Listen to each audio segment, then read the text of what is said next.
우리 전후 좌우에 계신 분들과 인사하겠습니다. 반갑습니다. 반갑습니다. 네, 우리 진정주 집사님 지난주 달잔히 오셨습니까? 친정이 충주셨습니까? 네. 자, 오늘은요 예레미야 50장을 좀 보려고 했지. 큐티 책으로는 지난주 금요일 본문이긴 한데 왜 지난주 걸 보냐 제가 설교하면서 좀 나누겠고요.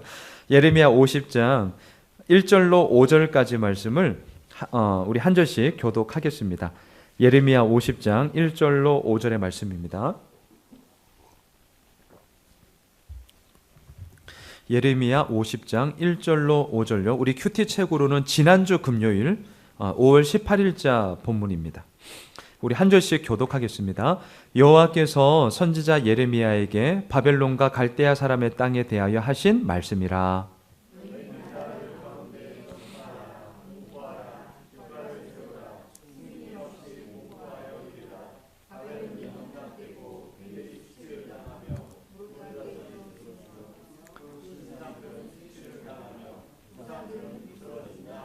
이는 한 나라가 북쪽에서 나와서 그를 쳐서 그 땅으로 황폐하게 하여 그 가운데에 사는 자가 없게 할 것임이라. 사람이나 짐승이 다 도망할 것임이니라.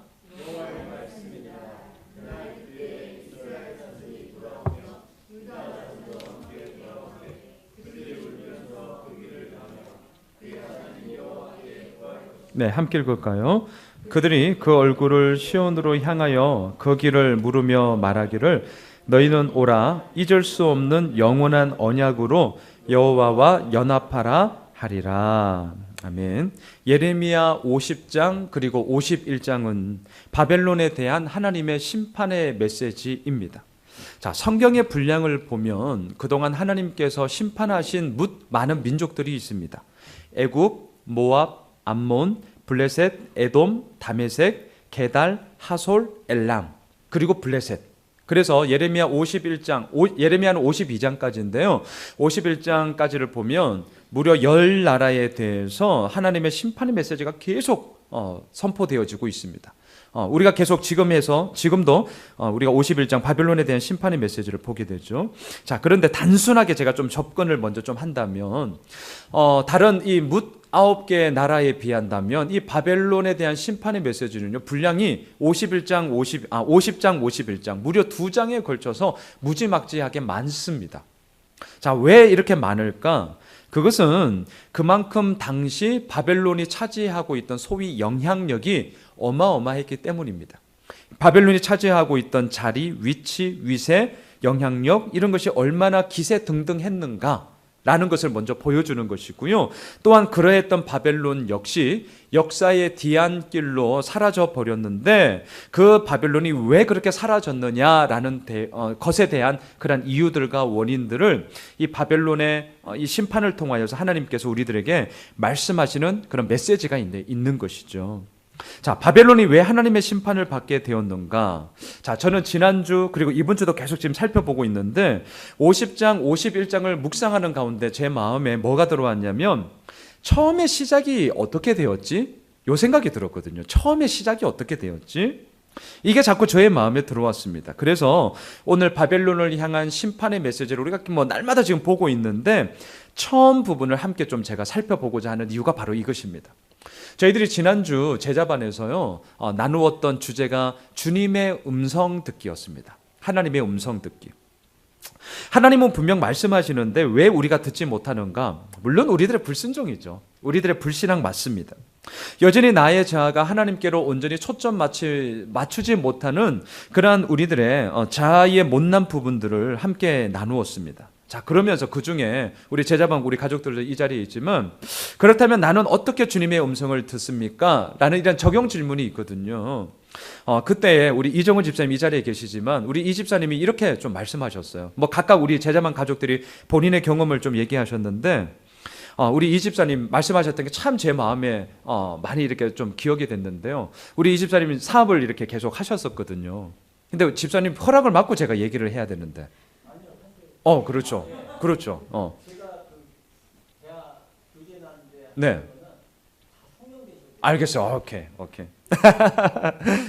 우리 집사님이 사업에 물론 성공도 있었고 또한 실패도 있었고 그 역경 속에서 또 지금까지 함께 우리 홍 집사님과 함께 나아가고 있는 가정인데, 다른 것보다도 우리 집사님이 그 말씀을 하셨어요. 사업을 쭉 하면서 이제 실패를 이렇게 좀 했을 때에, 그리고 물론 또 지금도 마찬가지시지만 그때에 그 일의 시작, 그러니까 지금 이제 되돌아봤을 때 우리가 이렇게 생각하는 것들이 있잖아요. 그때 뭐 이런 유의 그런 뉘앙스들, 그때 그 일들을, 그때 그 처음을 이렇게 계속 좀 되돌아보신다는 거죠. 그리고 그 경험 속에서 물론 또 그때의 그런 모든 하나님의 이끄심을 보면서 바로 오늘 나의 현실 가운데 하나님의 말씀하심이 어디에 있느냐에 대한 그런 기준점들을 더욱더 명세하게 이렇게 세워나간다는 말씀, 너무 동의가 되는 그런 말씀이셨어요. 저도 마찬가지거든요. 그래서 오늘 말씀을 좀 나누면서 저도 무슨 생각이 들었냐면, 저는 아내와 이제 3년 연애를 하고 이제 결혼을 했습니다. 연애를 하면서 많은 부분을 안다라고는 생각했지만 확실히 결혼하고는 또 다르더라고요. 같이 살면서 다른 점이 참 많다는 것을 알게 되었죠. 가장 유치한 예이지만 또 많은 분들이 공감하는 거, 가장 유치한 예, 아주 유치한 거예요. 치약 짜는 거. 저는 끝에서부터 짜고 이래 하는 스타일이고, 아내는 그냥 중간에 쿡 뭐 이런 거. 저는 주변 정리가 되어야 이렇게 좀 내가 하고자 하는 일에 좀 집중하는 스타일이고, 아내는 주변 정리가 좀 되지 않아도요, 제가 볼 때는 본인이 이렇게 집중할 수 있는 스타일이더라고요.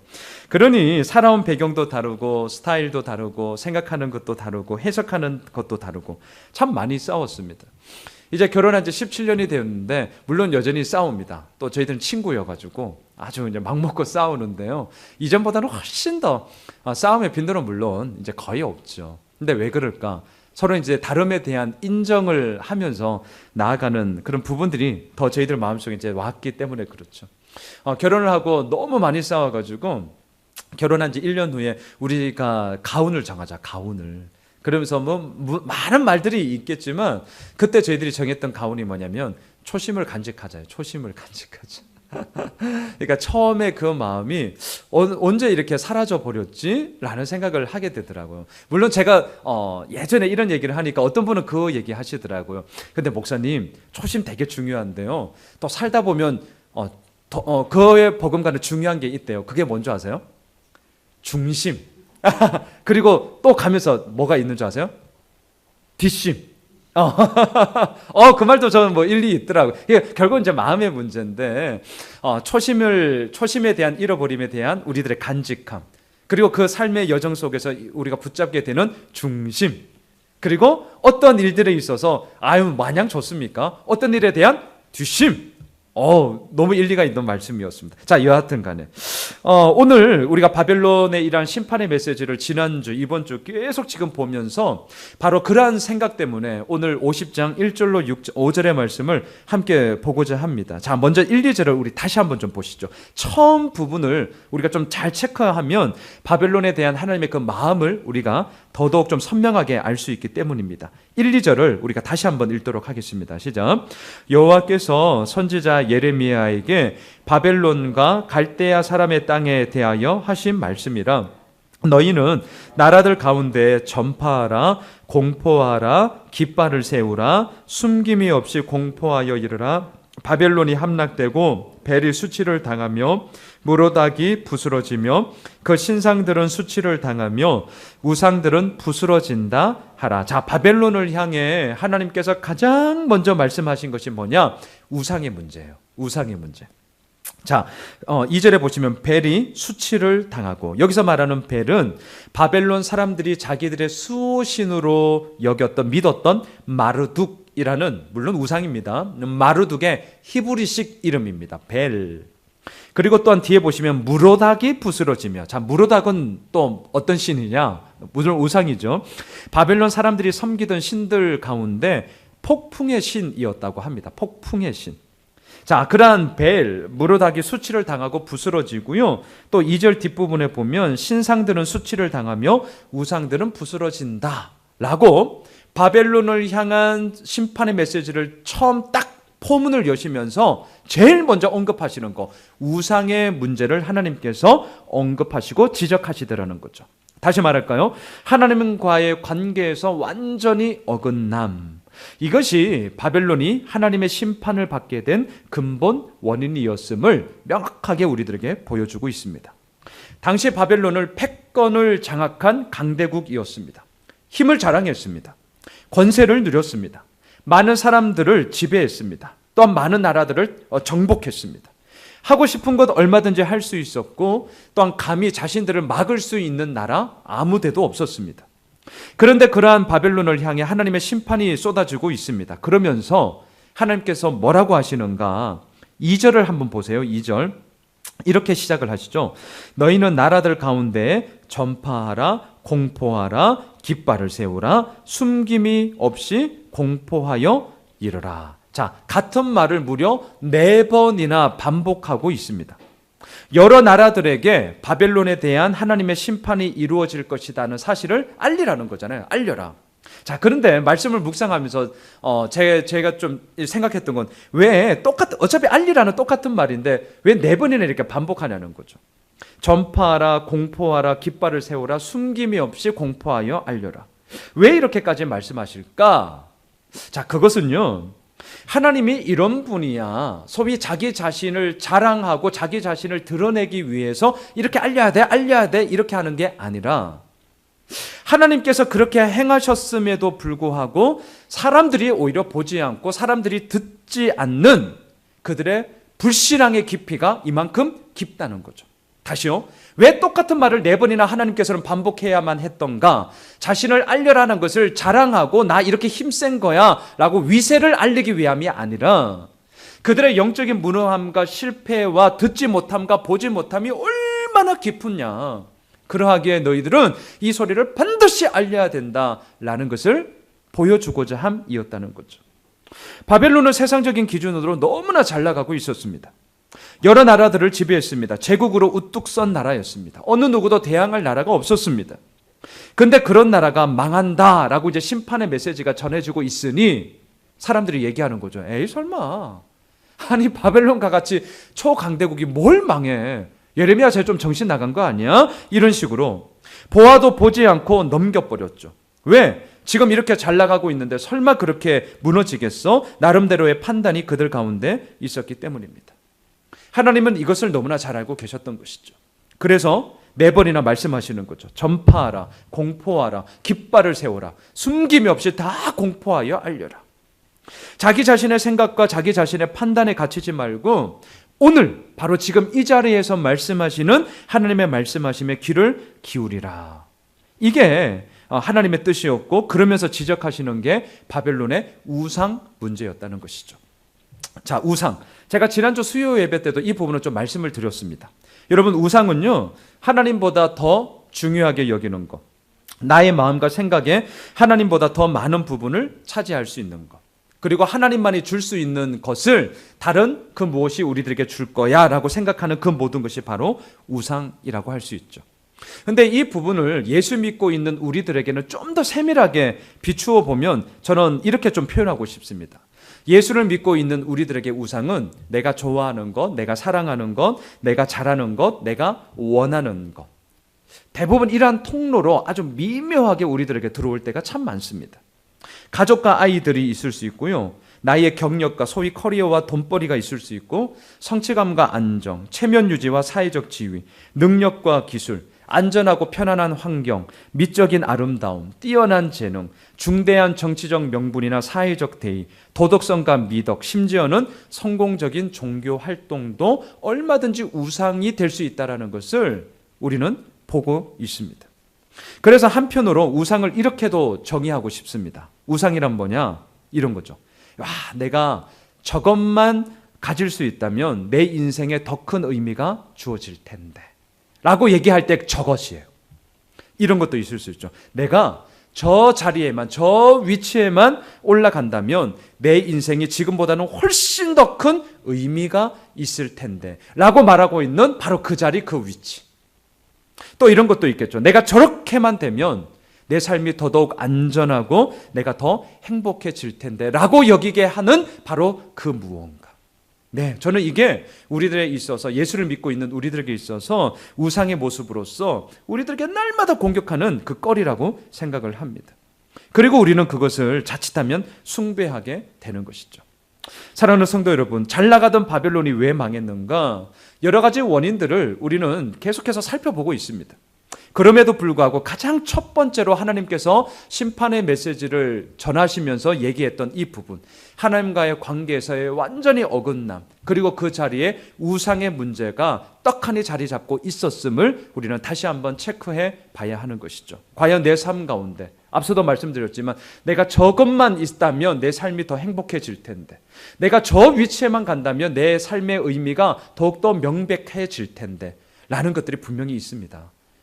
그것을 우리가 점점 더 탐색을 하면서 하나님과의 관계 속에서 내가 과연 어떠한 모습으로 나아가는지를 반드시 체크해 볼 필요가 있는 것이죠. 자, 그렇다면 두 번째, 하나님께서 우리에게 그럼 원하시는 것은 무엇일까? 오늘 본문 4절을 한번 보십시오. 예레미야 50장 4절인데요. 우리 함께 읽겠습니다. 시작. 여호와의 말씀이니라. 그날 그때에 이스라엘 자손이 돌아오며 유다 자손도 함께 돌아오되 그들이 울면서 그 길을 가며 그의 하나님 여호와께 구할 것이며, 우상 숭배로 하나님을 대항했던 바벨론에게 하나님은 보복하십니다. 하지만 당신의 백성 이스라엘에게는 이 하나님의 보복이 이스라엘에게는 하나님의 회복이 되죠. 포로로 끌려갔던 그 길을 이제는 4절에 보니까요, 울면서 돌아오고요, 그리고 이제 하나님께 기도하며 구할 것이며 이렇게 기도하며 라는 기도로서 하나님과의 관계가 더욱더 돈독해지는 것을 보게 됩니다. 저는 이 말씀을 묵상하면서 제 마음속에 들어온 것이 뭐냐면, 울면서 그 길을 가며, 여러분 4절에서 울면서 그들이 그 길을 갔어요. 울면서 그 길을. 이게 그렇게 마음에 와닿대요. 울면서. 물론 포로로 끌려가는 그 길에서도 이들은 엄청나게 울었을 것입니다. 왜요? 나라가 망한 슬픔, 그것보다 무엇과도 비교할 수 있겠습니까? 자유가 아니라 억압과 통제 속에 갇혀야 하는 포로된 자신들의 신세를 한탄하면서 얼마나 엉엉 울면서 그 길을 갔겠습니까? 그런데 이제 어떻습니까? 바벨론을 향한 하나님의 보복은 이스라엘 백성들을 향한 하나님의 회복이 되었잖아요. 이제 70년 포로 생활을, 물론 먼 훗날의 얘기를 미리 던지는 예언의 메시지지만, 그들이 다시금 돌아오면서 그 길도 울면서 그 길을 돌아오게 된다는 거죠. 이때의 울음은 물론 의미가 참 많이 다를 것입니다. 포로에서 자유함을 얻어 돌아오는 그 길에서의 울음, 억압의 구속에서 벗어난 그 자유를 얻은 그 기쁨의 눈물이겠죠. 너무나도 하나님의 은혜에 감사함으로 흘리는 진짜 그 은혜의 눈물이겠죠. 너무나도 감격스러웠기 때문에 이들은 울면서 그 길을 갔을 것입니다. 사랑하는 성도 여러분, 울면서 그 길을 갑니다. 울면서. 힘들어서 울고, 슬퍼서 울고, 또한 때로는 기뻐서 울고, 너무 감격스러워서 울고, 울면서 그 길을 가는 것, 이게 믿음이 아닌가라는 생각을 참 하게 됩니다. 제가 요즘 새벽마다 회개하는 기도가 사실은 이 부분이거든요. 이 부분. 자, 교회를 개척하고 지금까지 오면서 참 이 말이 왜 저에게 들어왔냐면, 울면서 가는 그 길, 이것보다는 즐거워하면서 가는 그 길, 물론 이게 나쁘다는 건 아닙니다. 즐거워하면서 간다는 게 나쁘다는 건 아닙니다. 그럼에도 불구하고 저에게 있어서는 기쁨, 즐거움, 감사, 평안만이 있는 그 길, 이걸 내가 엄청나게 갈구하면서 지금까지 왔구나 라는 생각을 참 많이 하게 되었습니다. 그래서 요즘 회개하는 기도 중에 하나가 이 부분입니다.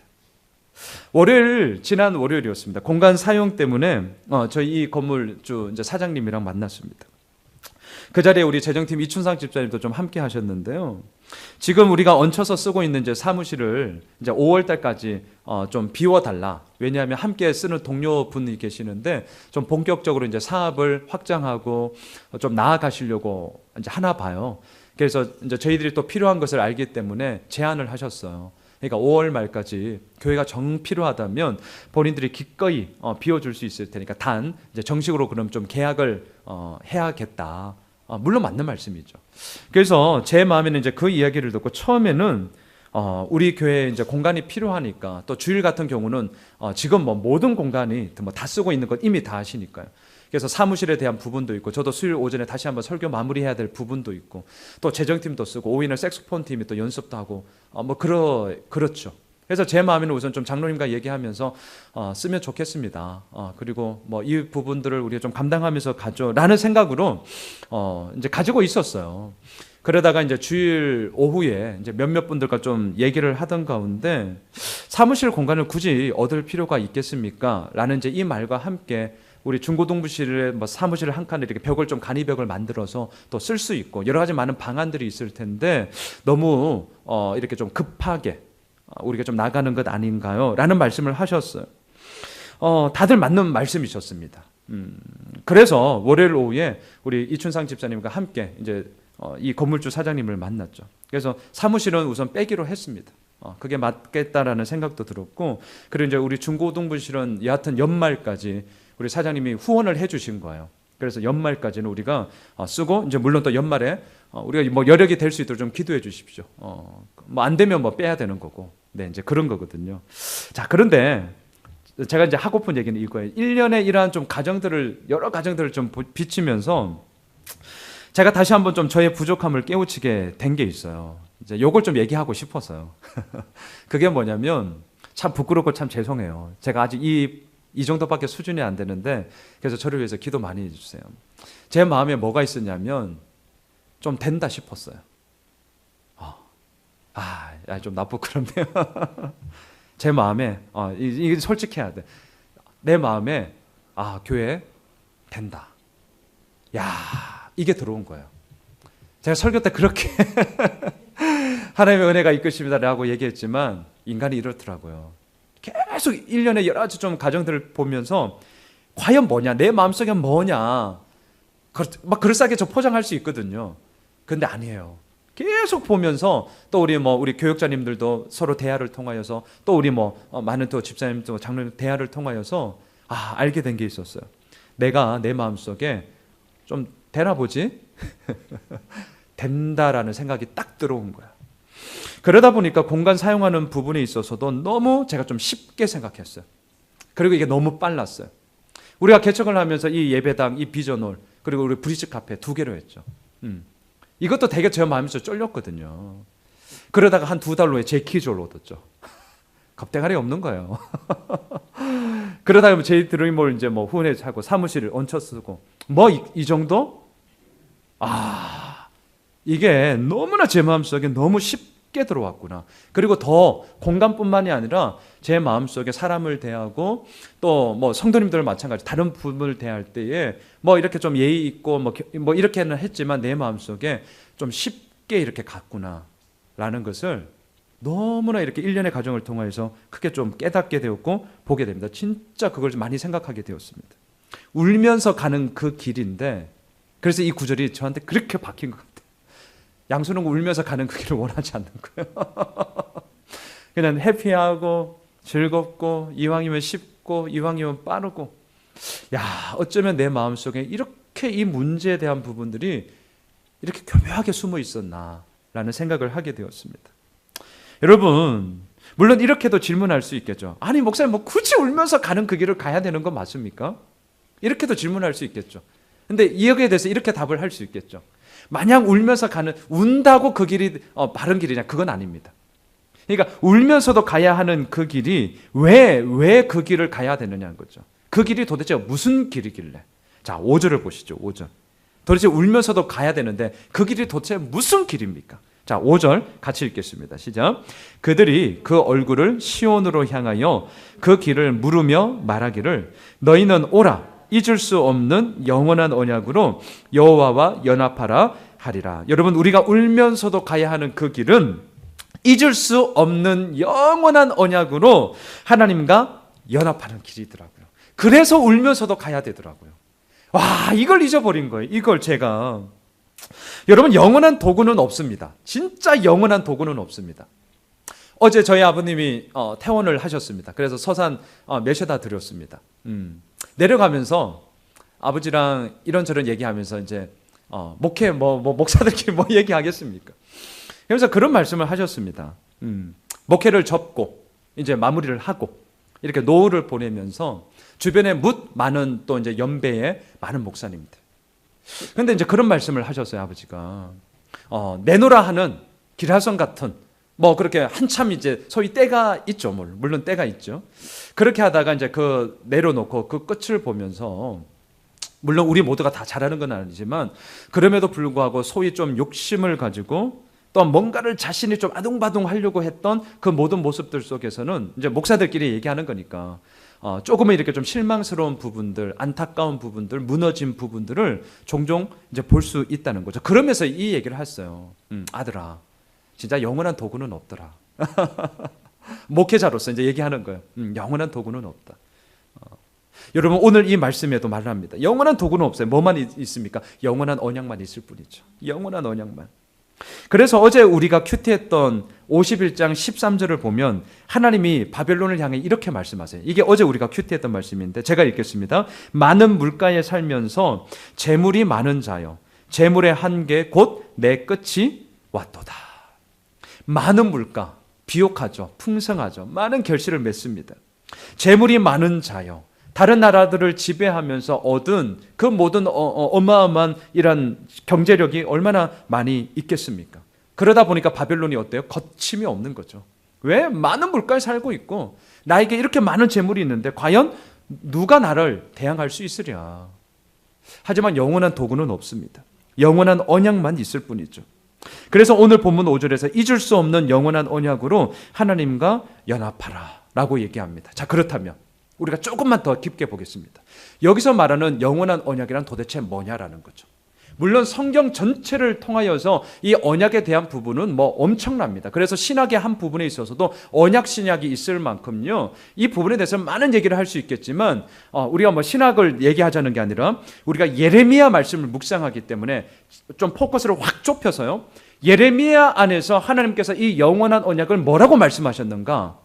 이걸 보니까 우리가 이미 묵상했던 예레미야 32장 말씀에서 이게 있었어요. 자, 앞에 스크린을 한번 보세요.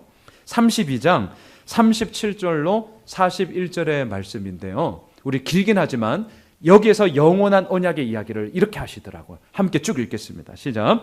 보라, 내가 노여움과 분함과 큰 분노로 그들을 쫓아보내었던 모든 지방에서 그들을 모아들여 이곳으로 돌아오게 하여 안전히 살게 할 것이라.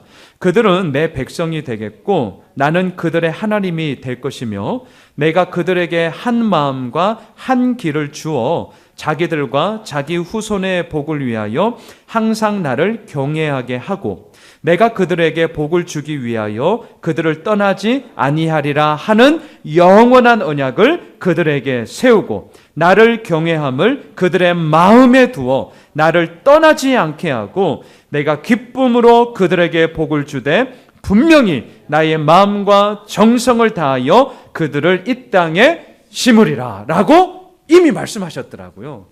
이 영원한 언약을 잊지 말아야 되고 그 언약을 말씀하신 하나님과 연합을 해야 되는 거죠. 그게 울면서도 가야 하는 그 길입니다. 그게 울면서도 가야 하는 그 길이죠. 하나님은 이 언약을 잊지 않고 지키셨습니다. 근데 이 영원한 언약을 이스라엘은 잊어버렸고 너무나 쉽게 생각했던 것이죠. 그러하기에 울면서 다시금 돌아오는 그 길 속에 잊을 수 없는 영원한 언약으로 하나님과 연합하라 라고 말씀하시는 이 부분이 정말 우리들에게도 새겨져야 하는 것입니다. 자, 여러분, 한편 쉽게 이스라엘 백성들이 이 영원한 언약에 대한 쉽게 생각한 결과가 뭐냐? 오늘 6절 50장 6절을 읽고 이제 말씀을 좀 정리하려고 하는데요. 자, 6절 한 절 계속 함께 읽으면 좋겠습니다. 함께 읽겠습니다. 내 백성은 잃어버린 양떼로다. 그 목자들이 그들을 곁길로 가게 하여 산으로 돌이키게 하였으므로 그들이 산에서 언덕으로 돌아다니며 쉴 곳을 잊었도다. 네, 이들은요 이 영원한 언약을 통하여서 하나님과 연합해야 했음에도 불구하고 이걸 너무나 쉽게 잊어버렸습니다. 그 잊어버린 결과가 뭐냐? 내 백성은, 이 말까지는 참 좋죠. 내 백성은 얼마나 힘이 됩니까? 하나님의 백성이야. 나는 하나님의 영광을 위해서 나아가는 부름받은 자야. 내 너무나 큰 힘이 됩니다. 여기까지는 좋습니다. 그런데 그 다음 구절이 뭡니까? 잃어버린 양떼로다. 하나님의 그 언약과 또한 하나님의 그 생명의 은혜가 이들 속에서 잃어버리게 된 거죠. 잃어버리게 되었어요. 근데 그 잃어버린 이유가 뭐냐? 6절을 보세요. 6절 중간에 보시면 많은 이유가 있겠지만 그 목자들이 그들을 곁길로 가게 했기 때문에 그렇습니다. 그 목자들이. 이 여기서 말하는 목자들은 물론 지도자들이죠. 지도자들. 종교 지도자들이 될 수 있고 또 이스라엘 공동체를 이끌어가는 그런 리더들입니다.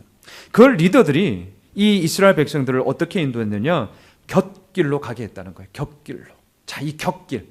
또 이 단어가 참 마음에 많이 새겨졌습니다. 정도를 가야 하죠. 정말 앞서 5절에서 얘기했던 것처럼 잊을 수 없는 영원한 언약의 그 길을 울면서도 가야 되죠. 근데 왜 사람들은, 왜 이 지도자들은 곁길로 갔을까요? 왜 곁길로 갔을까? 너무 쉽게 생각한 거죠. 그리고 그 정도에 걸어가다 보면 힘듦과 어려움들이 있기 때문에 소위 지름길, 샛길 이런 것들이 눈에 보였을 때 조금은 더 편안하게, 조금은 더 안락하게, 조금은 더 빠르게 이 길을 통해서 갈 수 있지 않을까라는 자기 생각이 많은 이스라엘 백성들을 결국 곁길로 끌고 가게 된 것입니다. 이들이 생각했어요. 곁길로 가게 했어요. 그리고 어디로 가요? 6절에 보면 산으로 갔고요. 언덕으로 갔어요. 이 당시 역사적인 배경에 의하면 산과 언덕은 무엇이 있느냐? 우상을 숭배하는 신전, 이것이 있었어요. 그러니까 높은 곳에 올라가면 신과 더 가까이 나아갈 수 있을 거다라는 그들의 생각이 있었던 거죠. 그래서 이들이 간 곁길은 하나님과의 관계 속에서의 더욱더 돈독함이 아니라 산, 언덕에 있는 우상 숭배지로 이들을 이끌게 되었습니다. 그 결과가 뭡니까? 6절 마지막, 쉴 곳을 잊었도다. 샬롬이 없어요. 그곳에 가면 쉼이 있을 거라 생각했죠. 그곳에 가면 더욱더 온전함이 있을 거라고 생각했죠. 하지만 아닙니다. 아무것도 없는, 오히려 잊어버림으로 말미암아 하나님과의 관계가 어긋나 버리는 그런 무모함들과 무익함들이 이들의 삶 속에 이루어졌음을 보게 됩니다. 오늘 말씀을 이렇게 좀 정리하겠습니다. 첫 번째, 전파하라, 공포하라, 깃발을 세우라, 숨김이 없이 다 알려라. 왜 이렇게 같은 말을 4번이나 무려 반복하시는가? 그것은 우리들의 패역함과 우리들의 무지함과 봐도 보고 싶은 것만 보고 들어도 듣고 싶은 것만 듣는 우리들 자아의 그러한 타락함이 이만큼 깊다는 거예요. 그러니까 하나님이 얼마나 자기 자랑하려고 이렇게 하는 거야? 이게 아니라 그 얘기를 들어야 하는 우리들의 무익함과 무능함과 실패의 그런 깊이가 얼마나 깊은 거를 먼저 첫 번째로 알아야 되는 거죠. 두 번째, 우리가 가는 그 길은 울면서 가는 그 길입니다. 더 중요한 것, 왜 울면서도 그 길을 가야 되느냐? 도대체 그 길이 뭐냐? 잊지 맙시다. 영원한 언약으로 하나님과 연합하는 그 길이기 때문에, 그 길이기 때문에 우리가 울면서도 가야 되고, 물론 더 그 울음이 늘 울음만 있는 것이 아니라 기쁨과 감사함으로 그 길의 모든 것들을 하나님께서 이끌어 가실 것입니다. 세 번째, 그럼에도 불구하고 그 영원한 언약을 잊어버렸을 때 어떻게 되느냐? 자꾸 곁길로 간다는 거예요. 곁길로. 그것이 마치 더 빠른 길인 양, 더 쉬운 길인 양, 더 지름길인 양 그렇게 가지만 결국 그곳에 뭐가 있습니까? 쉴 곳을 잊었도다. 이게 우리들의 모든 삶의 모습인 것을 보게 됩니다. 바라기는 오늘 이 수요 저녁 다시 한번 바벨론을 향한 심판의 메시지의 서두를 우리가 보았습니다. 우리는 계속해서 50장, 51장을 통하여 계속 보게 될 텐데요. 이 처음 부분을 우리가 좀 꼭 기억을 하면서 과연 나는 하나님과 나와의 관계 속에서 그 처음을 얼마나 기억하고 있는가? 그리고 그 처음에 흘러가는 부분 속에 우리가 중심을 갖고 있는가? 또 흘러가는 속에 우리가 믿음의 뒷심을 가지고 있는가? 이 부분을 함께 좀 뉘우치고 깨닫고 마음에 새겼으면 좋겠고요. 더 그 가운데서 하나님만이 이루어 나가시는 우리들의 믿음의 정도의 그 길이 이루어질 줄 믿습니다.